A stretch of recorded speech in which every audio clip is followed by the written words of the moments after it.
I think that companies that hopefully have spent the lockdown preparing for a reboot, for preparing for the new normal, will do well. What do I think that is? And if you haven't done it, what do I think you should do? I think fundamentally you need to dismantle your entire database and rethink all of your MarTech stack. So on this version of the CheckoutScout tent, I'm joined by Charles Head, who's the founder of the YouTube channel Marketing News Tonight. And he's a former marketing expert with IBM, very knowledgeable chap about the field of MarTech. So who better to talk to today? So Charles, welcome to our tent. Thank you very much, Martin. It's great to be here. Now, I mentioned in my remarks about working at IBM, and then you started, you've also got the Marketing News Tonight channel. Tell us a little bit about your journey and what brought you there over the years. Oh yeah, no, definitely.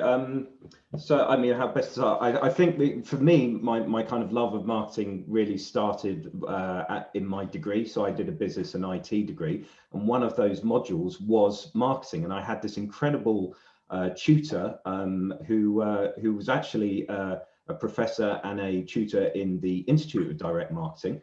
And one of the elements of that module was that we could qualify in an Institute of Direct Marketing course. So I did that. And then that started this kind of love affair with marketing that resulted in me studying for 6 years. I did the IDM diploma, the CIM diploma, and became a chartered marketer. I then from that did the agency thing, but then I got more into MarTech and kind of marketing consultancy at IBM. So that's kind of my work background, but probably I'm best known for Marketing News Tonight. I'm the marketing news guy that runs the YouTube channel.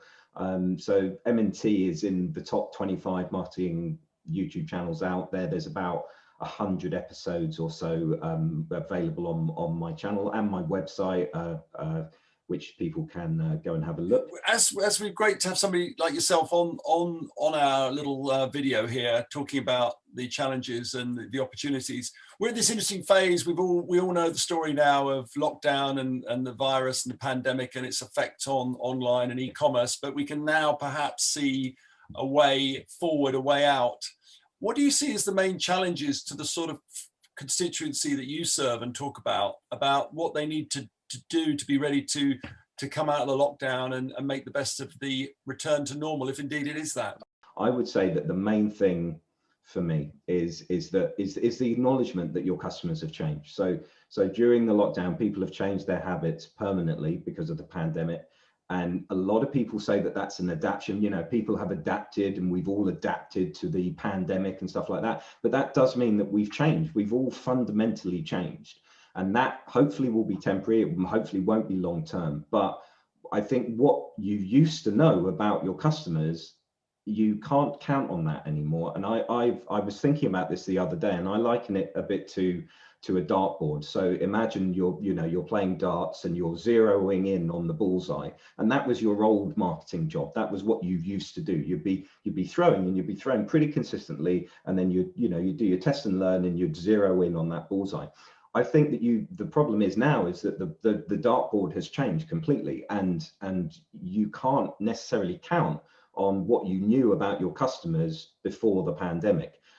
So I was thinking about this, and I'm going to make an infographic or something like that on this. But for me, there's 4 parts of that. So if imagine you've got your dartboard at the top, I think that safety obviously is one of the largest elements that people should be changing on, is portraying in your brand and in the way that you deal with your customers an element of safety because of the pandemic. Then convenience would be another one. So how convenient is it for somebody to purchase your products during the pandemic or during a lockdown? And then price, and then brand and values as well. So your price and your brand, I mean, I don't know how to say this, but I don't think brand counts that much anymore. I don't think it's as important as as what it used to be before the pandemic, because of the fact that digital marketing, digital online advertising is so much more prevalent now. You're losing some of the power of your brand. It's the brand point because of digital marketing and also changing perceptions, that all bets are on or all bets are off, however you put it, in terms of building up a new audience for a new player. And time to land grab. Absolutely.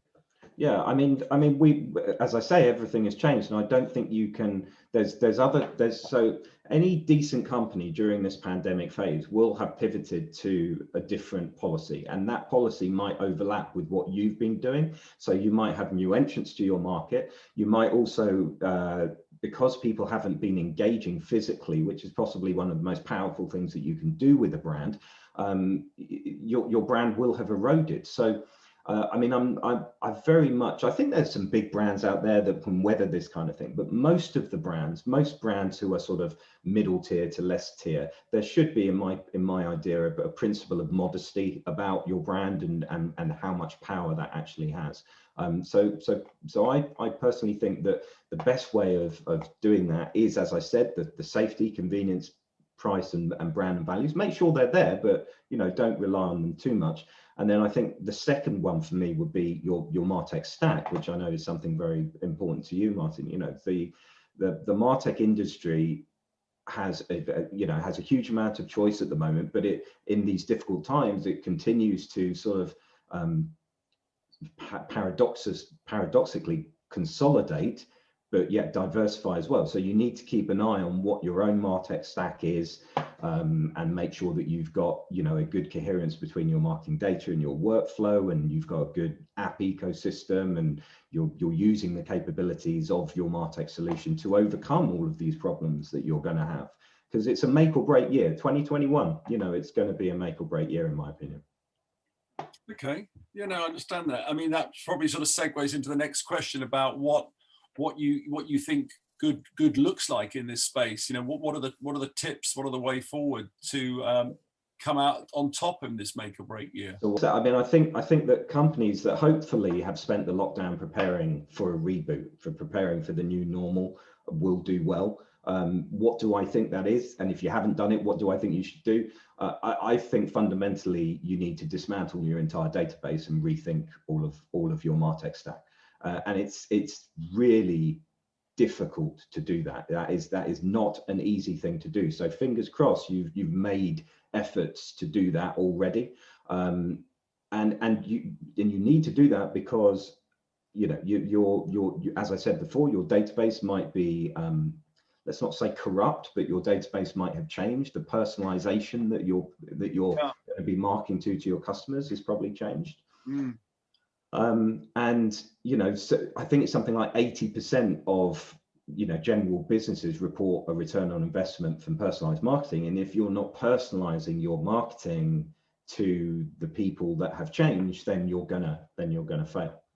And that's the thing. But there's something more profound here as well, because the way I see it, and I call this the Mayan priesthood problem, as it were, and I'll take you back into history about it. So the Maya people, they lived about 4,000 years ago, about 2000 BC, and the Mayan culture had a king, but it also had a series of priests as well. So the priests were second only to the king, and they were incredibly knowledgeable people, a bit like our data planners and stuff like that. Yeah, they studied astronomy and astrology, and they took drawings of the stars and stuff like that, and we actually use a lot of that research. You can use that stuff now to predict what's going to happen in the night sky. So and they were remarkably